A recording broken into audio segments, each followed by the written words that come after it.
ang gagawin ay igigisa ko ang nilaga kong laman ng baka.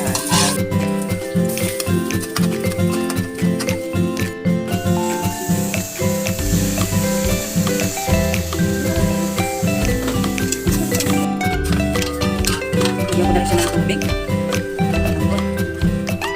Lagyan yung tatakpan ko hanggang sa lumambot yung baka. Habang hinihintay natin ang paglambot ng baka ay mag-isa na tayo ng bagoong. Ayan, bawang, sibuyas.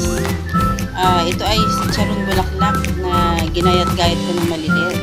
Saka ito na yung bagoong.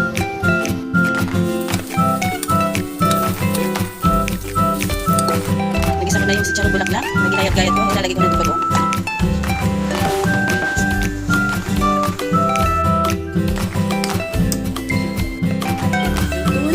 Ang bagoong, pero ang baka ay matigas pa rin. Wala yung sinasawag ko sa aking kare-kare. Ayan, puso ng saging.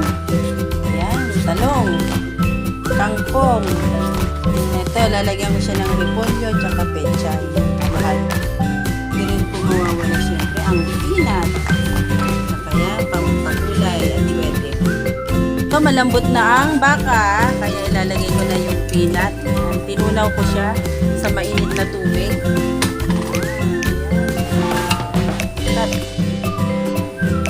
Lagay ko na rin yung atsuete, pampakulay. Lagay ko rin siyempre pampalasa. Lagay ko na rin tong pampalapot na glutinous rice. Purin yung talong. Ayan, na-prito na, hanguin. Ngayon naman ay igisa natin yung trabaho lang talaga ang pagluto ko ng kare-kare.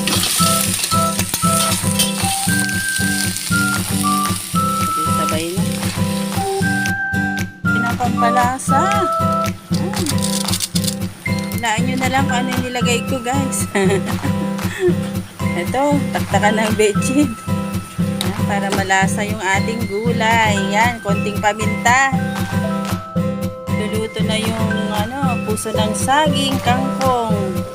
Ito, ilalagay ko na rin yung mga repolyo at saka pechay. Ito na guys, ang aking kare-kare. Hinalo ko na lahat ng gulay, naginisa ko. Pati ang talong na pinirito ko, nandito na rin. Ayan, halo-halo na. Ready to serve. Kainan na. Thank you for watching. Thank you for watching.